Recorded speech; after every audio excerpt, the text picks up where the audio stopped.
Muy buenas noches, Panamá. Luego de escuchar las palabras del presidente de la República, Laurentino Cortizo Cohen, iniciamos entonces la conferencia sobre la situación COVID aquí en la República de Panamá. Como es habitual, en la mesa se encuentra la ministra de Salud, Rosario Turner Montenegro, Juan Pino, ministro de Seguridad, Marcova Concepción, ministra de Desarrollo Social, y el doctor Enrique Lao, director de la Caja de Seguro Social. A continuación, las declaraciones de la señora ministra de Salud. Adelante. Muy buenas tardes, Panamá. Después de haber escuchado las palabras del señor presidente de la República, que nos llenan de optimismo y de entusiasmo a todos los panameños de seguir adelante y muy especialmente a los trabajadores sanitarios. El día de hoy, el Ministerio de Salud y el equipo de asesores de control de COVID hemos tenido una reunión en donde participamos con países como España, México, Argentina, liderado por la directora Carissa Tien, que nos permitió compartir las experiencias de estos países. Todo esto para nosotros es sumamente valioso porque nos permite compartir conocimientos y las mejores prácticas que debemos aplicar en la experiencia panameña. COVID-19 es diferente en cada país y cada país tendrá que ajustar las estrategias que va a desarrollar. Eso es parte del proceso de aprendizaje que se dan ante estas situaciones. El día de hoy también estamos señalando que a partir de mañana se habilitará la línea 523-6846 y la 523-6813 de atención de salud mental, que se va a dar desde el Instituto de Salud Mental, INSAM, a partir de las 7 de la mañana hasta las 5 de la tarde, para atender las consultas relacionadas con COVID y algunos síntomas de ansiedad, angustia, que necesiten una mano, escuchar una voz amiga, que puedan compartir información sobre el tema. Por otro lado, el Gobierno Nacional y en particularmente el Ministerio de Salud informa que los salvoconductos que están en vigencia hasta este momento tendrán vigencia hasta el próximo martes, cuando las instituciones que estarán a cargo de estos procesos, tanto como el Ministerio de Comercio, el MIDA, van a establecer los mecanismos de actualización de la información y van a enviar los correos correspondientes a través de comunicados de prensa, de tal manera que se puedan hacer los traslados correspondientes, sobre todo en un tema que es tan importante para nosotros como es la cadena de alimentación. Actualmente el Ministerio de Salud de Panamá ha tomado la firme decisión de aplicar los protocolos internacionalmente, y muestra de ello también estamos homologando los reportes de los casos como se vienen haciendo en los países de la región. Por lo tanto, hoy informamos a la población en general que tenemos 1.881 casos recuperados y que esos casos recuperados incluyen a los casos clínicos que tenemos en el sistema sanitario. Es importante señalar que nosotros también en este momento tenemos en las salas de los hospitales, que son hoteles, alrededor de 702 personas, es el estimado que tenemos en este momento, y la evolución de la mayoría de ellos en los últimos 3 días no han requerido traslados a centros hospitalarios. El Ministerio también, muy rápidamente señalaré, que también viene epidemiológicamente evaluando el comportamiento de cada una de las áreas, y en función de eso son los operativos que venimos realizando. Así que por eso el día de hoy hemos estado evaluando muy bien la situación en el distrito de Arraiján, en donde le hemos pedido al alcalde Rollins que coopere en todo este proceso de seguimiento que tan importante es para nosotros en esta área, y asimismo estaremos habilitando una área para poder evaluar pacientes. Y por último, agradecer la donación que nos diera Copa de 10 camas y un ventilador, que la vamos a utilizar para las instalaciones que tenemos en Instituto Nacional de Medicina Física. Y para continuar hablando de temas de salud, La doctora Lourdes va a hacer una introducción en relación a los aspectos epidemiológicos antes que se presente la información detallada del comportamiento de las variables que hemos incorporado y que se van a incorporar semanalmente para hacer un análisis mucho más detallado del comportamiento del virus en nuestro territorio nacional.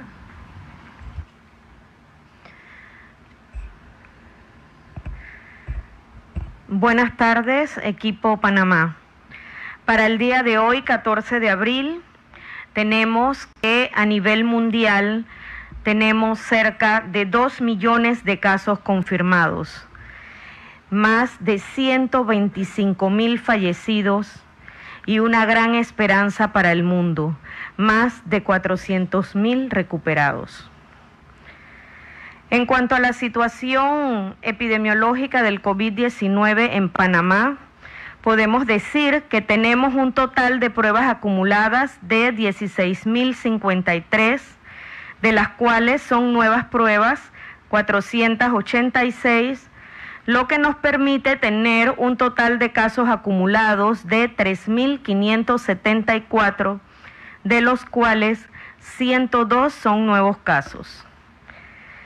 Asimismo, como bien decía la señora ministra, en los domicilios y en los hoteles en aislamiento tenemos 3.071 personas, de las cuales 702 pues se encuentran en los hoteles hospital.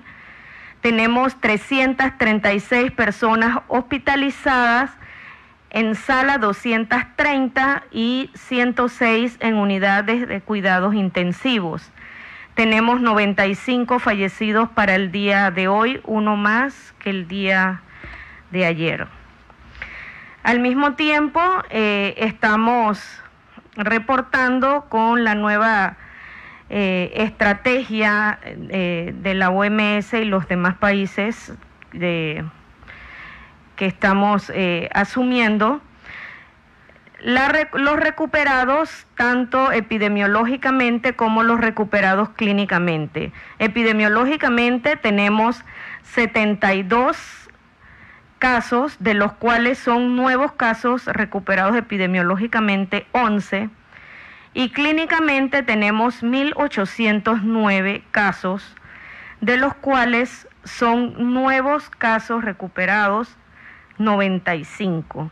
Esto nos hace un total de recuperados de 1.881. En cuanto al número de pruebas realizadas hasta el día de hoy, que es el día 36 del primer caso reportado, tenemos un 76.7% de las pruebas que son negativas, 12.309, y un 23.3% pruebas positivas, incluidas las de segunda y terceras pruebas. Tenemos pruebas per cápita de 3.752, lo que nos hace estar dentro de una comparación de algunos países de Centroamérica o de América Latina y Canadá, en donde Panamá ocupa el tercer lugar en el número de pruebas realizadas para la búsqueda de casos. En cuanto al número de casos y defunciones según grupo de edad, se mantienen las edades entre 20 y 39 años, 1.469 casos, 40 a 59 años, 1.348 como las de más alta incidencia. Y en cuanto a las defunciones, siguen siendo los mayores de 60 años a 79 con 52 y los mayores de 80 años 22 defunciones. En cuanto al número de casos por área geográfica, se mantienen Panamá Metro, Panamá Oeste, San Miguelito y Panamá Norte con el mayor número de casos, al igual que Veraguas. Importante ver el repunte que está teniendo Darién Igualmente Panamá Este, Colón. Señora ministra. Sí. Rodrigo Antonio, para ampliar el comportamiento en relación de la replicación del virus en territorio nacional.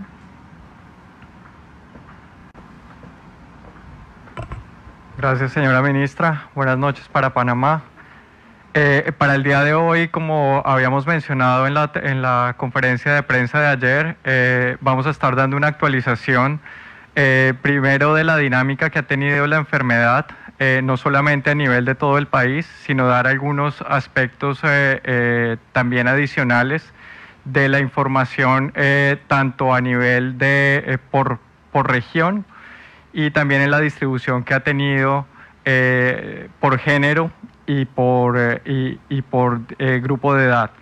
Y al final vamos a estar presentando también, similar a lo que manejamos durante el pasado mes, algunas de las proyecciones que tenemos en los escenarios, que cumplen principalmente con el objetivo de tener algunos indicadores que nos permitirán establecer si estamos cumpliendo con las metas que tenemos para no saturar el sistema de salud, tanto en número de camas hospitalarias como en número de camas de cuidado intensivo y de forma muy importante para el recurso humano que tenemos en todo el país.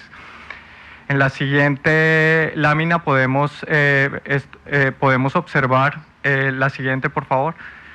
Esta es la actualización que tenemos con los datos para hoy.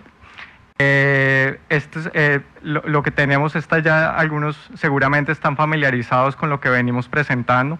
Para el día de ayer les habíamos presentado en la línea que se observa ascendente, son los datos que teníamos hasta el día de ayer, que son 3.472. Las barras representan los números de casos que les ha venido presentando diariamente la doctora Lourdes, y en la parte inferior lo que actualizamos es el tiempo de duplicación en días, donde la diferencia entre lo que presentamos ayer fue de 8.5 días y ahora con base en los números de reportes estamos más cercanos a los 10 días, que es esta meta inicial que habíamos buscado con las medidas de cuarentena. En la siguiente lámina vemos un poco, y esto es un tema que va a ser clave para las siguientes medidas que se van a estar realizando, tanto del seguimiento de la dinámica, pero como ustedes pueden ver, de cada 5 casos que se vienen presentando, 3 son principalmente en hombres. Esto tiene, si bien esto es similar a lo que se ha reportado en la literatura para otros países y puede estar relacionado con temas de exposición, y como el ministro Pino lo ha referido, la gran proporción de personas que se han mostrado incumpliendo las medidas son principalmente los hombres. Esto obviamente hace que también en los datos epidemiológicos que vemos haya una mayor predominancia, que es lo que ustedes ven en azul. Y esto también se ha visto en los casos confirmados durante las últimas semanas y más durante los días donde se ha establecido la cuarentena. Esto va a ser importante, como les mencionaba, tanto para las medidas que se tomen de aquí en adelante, como también para el seguimiento mismo de la dinámica de la enfermedad. En la siguiente lámina podemos ver también algo que también sigue el patrón que hemos visto internacionalmente, pero los grupos de adultos jóvenes, que corresponden principalmente a la población trabajadora, son los que mayor número de casos presentan. En las barras lo que muestran es diariamente cuál es la distribución que se viene representando por cada grupo de edad, y consistentemente hemos visto que el grupo de menores de 20 años, obviamente siguiendo lo que son las medidas de restricción tanto de escuelas como obviamente de transmisión, siempre se han mantenido en un porcentaje que es bien pequeño, mientras que obviamente la población de adultos jóvenes, si bien la gran mayoría tienen una buena recuperación, de todas formas, desde el punto de vista de transmisión, obviamente son la gran proporción de lo que tenemos. ¿Y por qué esto es importante? En la siguiente lámina, lo que tenemos es qué tan rápido se está propagando. Y creo que ya también muchos de ustedes han estado familiarizados con esta lámina. La línea verde muestra los casos que se vienen reportando diariamente, que con lo que hemos visto, sobre todo la semana pasada, fue cuando mayor número de casos tuvimos, por encima de 200 casos confirmados, mientras que las líneas rojas lo que muestran es la reducción de ese número de contagio diariamente que tienen y que conocemos como el RT.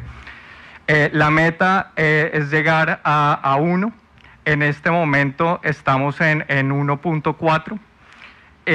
Y la diferencia que tuvimos, sobre todo con la presentación de los casos de ayer, fue que estábamos cerca de 1.5. Pero como mencionaba la doctora Lourdes, también tenemos algunas diferencias de dónde vienen esos casos. Y es por eso que estamos haciendo un análisis mucho más a detalle en cuanto a las regiones, cómo se viene presentando la enfermedad. Y esto lo podemos ver en la siguiente lámina, donde aquí lo que hemos hecho es hacer la estimación de dónde están cada una de las regiones. Y esto va a ser sobre todo a futuro mucho de ese tablero de indicadores que vamos a ir midiendo en el tiempo, porque va a ser lo que nos haga volver las medidas más estrictas o obviamente hacerlas un poco más laxas la medida de lo que sea posible. Pero aquí el análisis es importante tenerlo en cuenta. Cada punto representa una de las regiones y el análisis lo que muestra en las líneas que están alrededor de cada uno de los recuadros es lo que llamamos el intervalo de confianza. Entre más grande sea, quiere decir que puede tener un nivel de incertidumbre. Y esto sobre todo lo vemos para las regiones que reportaron casos más recientemente. Sobre todo en lo que tenemos ahora de ese conglomerado de casos en Darién, por eso está tan alto, seguido de Colón, Panamá Este, y ahí ya vemos algunas de las regiones que ya han venido reportando mayor número de casos, y si bien ese nivel de incertidumbre se hace menor, de todas formas hace que esté todavía por encima del 1, y que hace que obviamente indique que todavía necesitamos de estas medidas de cuarentena para nuevamente lograr las metas que tenemos de no saturación del sistema de salud, de los recursos, y el más importante de todos, que es preservar vidas. Vemos al final dos regiones que son Coclé y Chiriquí, que si bien parecieran estar llegando a la meta, todavía ese intervalo de confianza está mostrando que está todavía por encima del 1. Entonces esto es algo que vamos a estar analizando continuamente para asegurar que obviamente se cumplan con las medidas. Y en la última lámina que tenemos lo que hicimos fue un ejercicio similar al que presentamos las semanas anteriores. Con base en este número de reproducción y obviamente con las características de la población, el número de casos confirmados, hemos ajustado lo que es la curva para lo que podríamos esperar durante las siguientes 4 semanas. Si ustedes recuerdan, y en lo que hemos presentado previamente, había un escenario que era muy malo, que era si hubiéramos tenido casi 10.000 casos durante el primer mes, que afortunadamente, y eso fue parte de esto que conocemos como aplanar la curva. Ahora, de todas formas, tomando ese escenario que sería el menos optimista, llegaríamos a esos 9.000 casos cercanos hacia el 12 de mayo. Tenemos dos escenarios que son nuevamente uno intermedio y uno que sería el ideal, que sería tratando de buscar ese nivel óptimo de llegar al número reproductivo de 1, y eso nos haría llegar cercanos hacia los 5.000 o hacia los 7.000 casos aproximadamente. Pero ¿por qué es importante este número? Porque obviamente nos va a permitir también ir anticipándonos a los requerimientos que tendríamos de la capacidad tanto hospitalaria como de cuidado intensivo. Y obviamente al llegar sobre todo a ese que es el más optimista, que es lo que buscamos con las medidas de cuarentena, va a ser el fundamental sobre todo para asegurar que podamos tener como una evaluación de lo que van a ser las medidas estrictas que hemos venido teniendo actualmente de supresión. Esta era la última. Muchas gracias, señora ministra. Muchas gracias.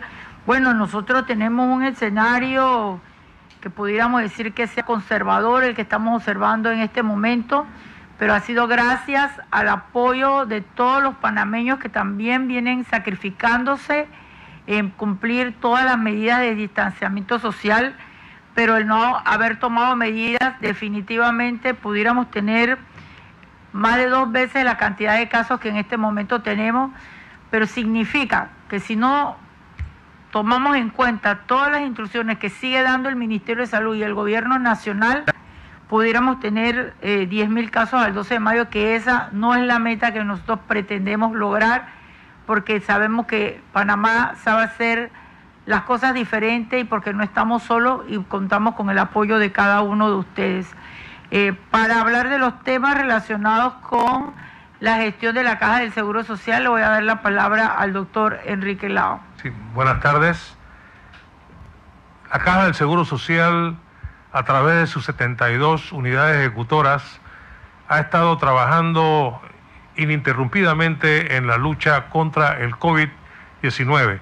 Y en esta oportunidad queremos darle una aproximación a través del siguiente video a la unidad de cuidados intensivos del hospital, del complejo hospitalario Dr. Arnulfo Arias Madrid, que es el buque insignia de la Caja del Seguro Social. Bueno, creo que la salida de un paciente hacia otra unidad donde ese paciente va en vías de recuperación es lo más gratificante, porque es un paciente pues que ha ganado la batalla, que podemos decir que va a ir a su casa. Creo que es lo más gratificante. Cada paciente que sale de la unidad es un logro para todos, no solamente para uno. Uno a veces hace el papel de mensajero de las noticias, pero en muchas ocasiones el trabajo lo hacen todas las personas que están aquí al fondo, ¿no? Tanto personal médico como enfermería y demás, que están dando todo lo que tienen para hacerle frente a esta epidemia, y pienso que lo estamos logrando, ¿no? Poco a poco, pequeños pasos, pequeñas ganancias, así vamos a ganar en esta pandemia.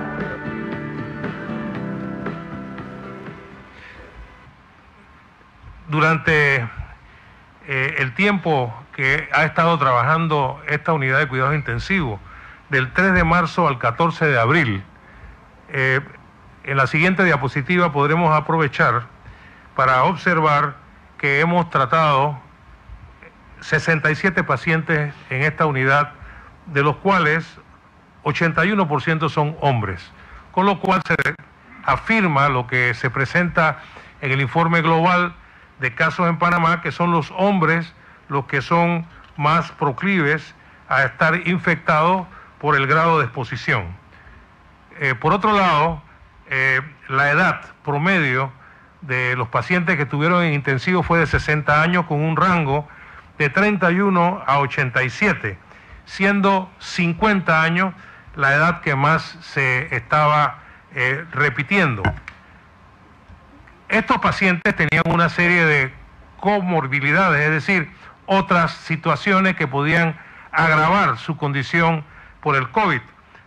41 de los pacientes eran mayores de 60 años, 16 hipertensos, 7 diabéticos, y los otros tenían insuficiencia renal, enfermedad cardiovascular, epilepsia o cáncer. Estos pacientes que estuvieron un periodo de tiempo variable, 8 han egresado, 6 se encuentran en la sala con un promedio de estancia de 8.5 días y 2 ya están en casa y tuvieron un promedio de estancia de 10.5 en la unidad. Podemos decir que 23 de los 67 pacientes han fallecido y se encontraban entre 42 a 87 años, con un promedio de edad de 64 años. De estos pacientes, la mayoría o la edad que más se repetía era 58 años, y los días de estancia promedio fueron de 6.43 días. Estos pacientes fallecidos también tenían comorbilidades similares a los del ingreso. 21 de ellos eran mayores de 60 años, 7 hipertensos, 3 diabéticos, 1 con insuficiencia renal y 1 inmunosuprimido. Y en esta diapositiva lo que queremos compartir es que a nivel internacional se considera que el 50% de los pacientes que entran a las unidades de cuidados intensivos pueden fallecer. En el caso de la unidad de cuidados intensivos del complejo hospitalario, solamente han fallecido 23, que representa el 34% del total de los pacientes. ¿Y esto a qué se debe? Se debe a que se están haciendo las cosas correctamente, a que el Estado panameño se ha preocupado por dotar a las instalaciones de los elementos de seguridad para los trabajadores, de los ventiladores, de las infraestructuras, de los medicamentos. Y además quiero aprovechar para felicitar al recurso humano, a los médicos, a las enfermeras y a todo el equipo de apoyo, porque detrás de cada paciente hay todo un ejército de gente trabajando. Felicitaciones a los colegas de cuidados intensivos del hospital, complejo hospitalario Dr. Arnulfo Arias Madrid. La verdad que el trabajo que vienen haciendo los intensivistas es digno de elogiar, pero no puedo dejar la oportunidad de señalar que todos los médicos, enfermeras, laboratoristas, farmacéuticos, todos en el sistema sanitario son importantes y que las acciones intersectoriales nos están permitiendo que en Panamá el 85% de los casos se manejen ambulatorios. Y esto indica que estamos haciendo las cosas de una manera que nos permite evitar que los pacientes lleguen a las unidades de cuidados intensivos, y esa debe ser la meta que debemos tener y es el propósito fundamental. Pero el que llega a intensivo, que tenga esa oportunidad de vida que se le está brindando con el apoyo de cada uno de los profesionales. Asimismo, con esas acciones intersectoriales que tiene el Plan Protégete Panamá, tenemos muchas estrategias desde el punto de vista de seguridad, y por eso me gustaría que el ministro Pino pudiera presentar su informe correspondiente. Gracias, señora ministra. Buenas tardes a todos.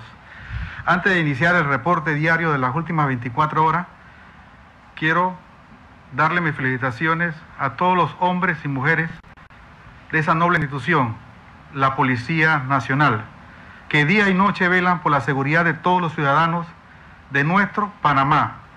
Reciban de parte mía un saludo fraternal y mi agradecimiento de corazón a todos ustedes, a sus familiares por esa entrega y sacrificio. Gracias por la solidaridad y el compromiso. Gracias por hacer patria. Seguimos en la operación sanitaria en todo el país. La Fuerza de Tarea Conjunta realiza un trabajo de seguimiento, vigilancia y control para evitar que el virus se siga propagando. Anuncio con mucho dolor en el alma el fallecimiento de un miembro más de la Fuerza de Tarea Conjunta, el sargento segundo Rubén Magallón, del Cuerpo de Bomberos de Panamá, víctima del coronavirus, con 19 años de servicio continuo a esa noble institución. Le pedimos paz a su alma y resignación a la familia, e igualmente mi dolor a todas aquellas familias panameñas que han perdido también seres queridos víctimas del coronavirus. Quiero exaltar la labor que está haciendo el Servicio Nacional de Frontera. Por ejemplo, ha empleado un equipo especializado de respuesta inmediata que, atendiendo los protocolos de bioseguridad, realiza desinfectación en hospitales e instalaciones destinadas para albergues de pacientes sospechosos y confirmados, ambulancias, puestos de entrada al país, fronteras e instalaciones de la fuerza pública, la flota vehicular y del propio personal que por el trabajo que realizan están expuestos a esta pandemia.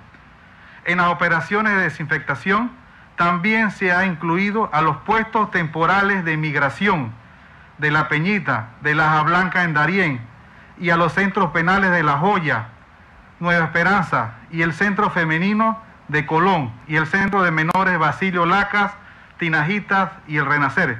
Este es un trabajo aparte del que hacemos normalmente y a diario. Como fuerza pública, estamos presentes en las comunidades para garantizar la ley y el orden. Este es un punto primordial panameño. Le menciono porque el día de ayer, en el sector 1 de Santa Marta, San Miguelito, un hombre fue entregado a las autoridades competentes después de una rápida interdicción policial debido a una información de inteligencia que se conoció que delincuentes armados estaban cobrando por el paso a ciudadanos panameños. Estas situaciones no las vamos a permitir. Para eso son las capacidades del Estado, porque no se pueden aprovechar de las circunstancias que estamos viviendo en el país para que estos delincuentes hagan de la suya. Igualmente, la noche de ayer, el Servicio Nacional Aeronaval logró un decomiso sustancial, un golpe duro al crimen organizado, de más de 1 tonelada de paquetes de droga, al norte de la comarca de Gunayala, Isla Tigre. Este es un duro golpe al crimen organizado y deja en evidencia que la Fuerza Pública de Panamá sigue con su misión de evitar que en las aguas jurisdiccionales en nuestro territorio marítimo sea usado por estas organizaciones criminales para el tráfico de la droga. Como parte del equipo de trabajo, también el Servicio Nacional Aeronaval enviará esta madrugada una nave de transporte marítimo, una barcaza donde llevarán más de 6.000 bolsas de comida a la comarca Gunayala y también equipo logístico a Senafrón en Puerto Valdía. También se dispuso de una barcaza en el Pacífico para llevar 30.000 galones de agua para suplir la comunidad de Contadora mientras se logre reparar la planta potabilizadora. Son capacidades que tiene nuestro Estado panameño y la estamos utilizando en pro y en beneficio de los panameños.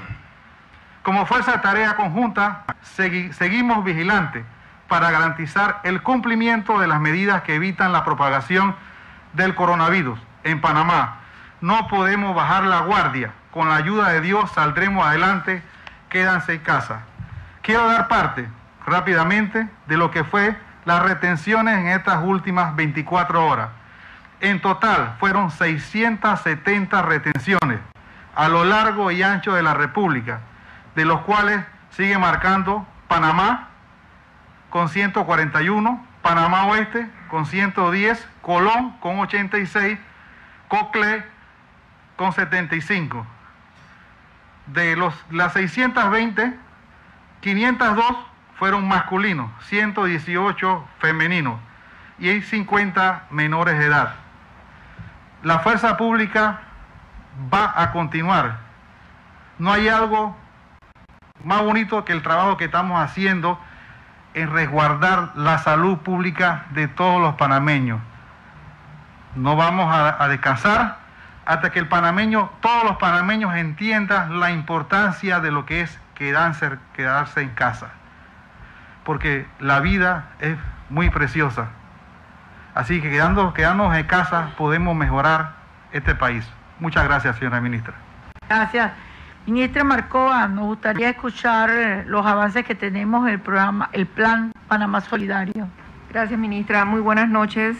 En el día de hoy tenemos a bien compartir los datos del Plan Panamá Solidario según el corte del día de ayer, lunes 13 de abril a las 4 de la tarde. Se han entregado un total de 316.692 bolsas y 163.674 bonos solidarios a nivel nacional, teniendo un total de 480.366 ayudas que hemos podido distribuir a nivel nacional. Quiero, y es importante, reiterar y aclarar a la ciudadanía que el proceso de entrega de estos bonos solidarios y de las bolsas de comida está de forma coordinada, siendo apoyada por diversas instituciones, como el MEDUCA, MIBIOT, Ministerio de Desarrollo Social. La coordinación técnica, de forma directa, está dirigida por parte de la Presidencia de la República. Creo que es importante destacar que en el día de ayer, lo que hemos avanzado en diversos lugares a nivel nacional, Se incluye áreas en Coclé, Veraguas, Bocas del Toro, Panamá y Arraiján, de acuerdo al calendario que se ha establecido para el tema de la distribución tanto de las bolsas de comida como de los bonos solidarios.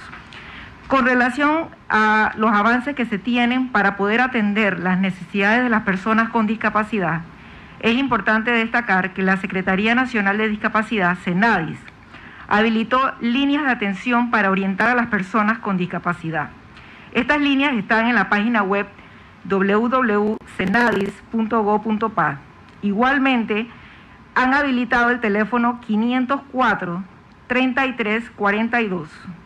A su vez, otra de las líneas que están utilizando para comunicarse con las personas que tienen algún tipo de discapacidad auditiva es el 6678-7846, de manera que puedan tener acceso a información con personas que puedan manejar lengua de señas. En estas líneas se les brindará la orientación a las personas con discapacidad acerca del cuidado que deben tener, orientación hacia la Caja de Seguro Social o otras líneas que ya se están manejando por parte del Ministerio de Salud. Importante destacar o reiterar también este momento, este espacio, para resaltar el periodo que las personas con discapacidad pueden utilizar para poder hacer sus actividades, que va de 11 de la mañana a 1 de la tarde, de acuerdo a lo que está estipulado por parte de las autoridades sanitarias. Igualmente, las personas que padecen o que tienen una condición del trastorno espectro autista tienen la posibilidad, y como lo ha mencionado el Ministerio de Salud, y ahora estamos hablando sobre el tema de personas con discapacidad o que tienen alguna condición específica de salud, el horario de permiso de 3 a 4 de la tarde para que puedan utilizarlo de forma responsable y que puedan sus familiares o personas que padezcan esta condición utilizarlos para actividades que vayan en beneficio de su condición de salud. Exhortamos a las personas con discapacidad y sus asistentes de vida que puedan seguir las indicaciones y las recomendaciones que el Ministerio de Salud de forma permanente comunica a la ciudadanía sobre el lavado frecuente de manos y todo el conjunto de recomendaciones para poder prevenir el contagio del COVID-19. Muchísimas gracias, señora ministra. Gracias. Pasamos entonces al periodo de preguntas y respuestas. Esta vez tenemos compañeros de radioemisoras. Iniciamos con Eddie Vázquez de UAO. Buenas tardes, Eddie. Buenas noches, señores ministros. Buenas noches, doctores, a todos los presentes. Gracias por la oportunidad. En este momento quisiera hacer algunas preguntas. Y la primera es que, siendo Panamá, y ahora que empezaron las lluvias, siendo Panamá un país con una alta incidencia de enfermedades respiratorias, ¿cómo va a ser nuestro sistema de salud para poder hacer un diagnóstico correcto, diferenciar el COVID-19 de las otras enfermedades respiratorias? Aparte de eso, ¿cómo se está detectando a las personas asintomáticas que están propagando el virus sin saberlo? Y la última, para los productores a nivel nacional, un mensaje que están pasando dificultades en las calles debido a que en los retenes se están encontrando con la policía y aquel salvoconducto que dio el MIDA, pues ya no es vigente, ahora es el del Ministerio de Salud. Muchas gracias. Sí, en primer lugar tendría que decir que es muy difícil a veces hacer diagnósticos diferenciales en medicina. H1, influenza y el inicio de coronavirus tienen muchos datos clínicos en común, pero el hecho de tener pruebas diagnósticas nos permiten de alguna manera visibilizar las opciones diagnósticas y hacer los descartes correspondientes, dado que esta es una enfermedad que tiende a, cuando más de 2 semanas tenerla o más de 7 días, comenzar con problemas de carácter respiratorio, y ese es el arte de la medicina, ¿no? Eso es lo que tendría que plantear. Y por el otro lado, lo que nosotros venimos haciendo es buscar que rápidamente se validen pruebas serológicas para que podamos determinar los casos que se encuentran asintomáticos y poder incluso pasar de este proceso progresivamente posterior de un proceso de cuarentena a un proceso de ir normalizando el país desde el punto de vista de producción social, pero que definitivamente tendrá que pasar por un proceso de gradualidad y de toma de medidas en donde todos los actores, tanto los empresarios como los trabajadores y los trabajadores sanitarios, tendremos que dar otra cuota de sacrificio para poderlo hacer gradualmente. Continuamos entonces con Sergio Rivera de Radio Panamá. Buenas noches. Buenas noches. Varias preguntas.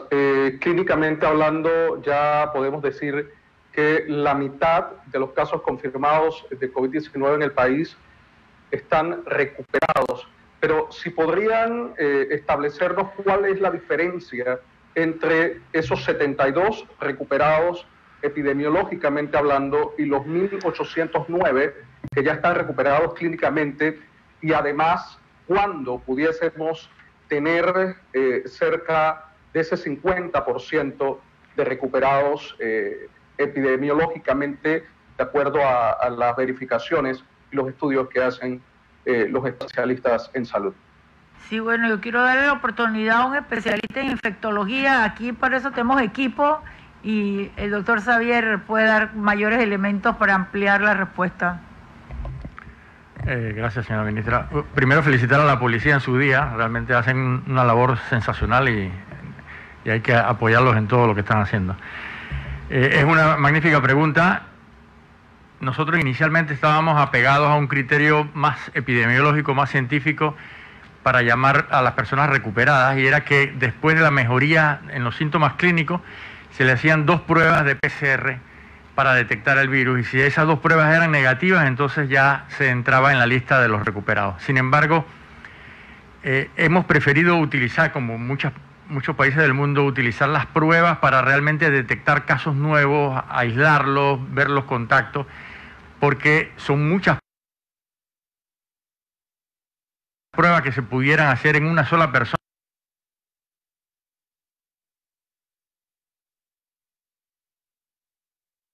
Y eso evidentemente pues al principio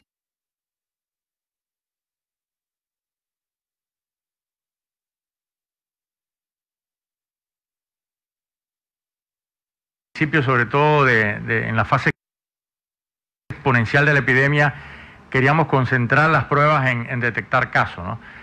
El nuevo criterio es el que están empleando casi todos los países en Latinoamérica y en gran parte del mundo, que es llamar recuperado a una persona que ya superó la fase clínica de la enfermedad, o sea que ya no tiene síntomas de la enfermedad, y a eso agregarle 14 días después de que empezaron los síntomas. Y eso básicamente nos dice a nosotros que esas personas ya están en esa fase de recuperación no solamente clínica, sino que también deben estar ya aumentando la cantidad de anticuerpos, o sea que son recuperados y que pudieran ser inmunes. Eso al final lo vamos a determinar haciendo las pruebas serológicas, ¿no? Cuando tengamos las pruebas serológicas vamos todavía a confirmar aún más esa clasificación y estar seguro de que todas estas personas son completamente recuperados. Gracias.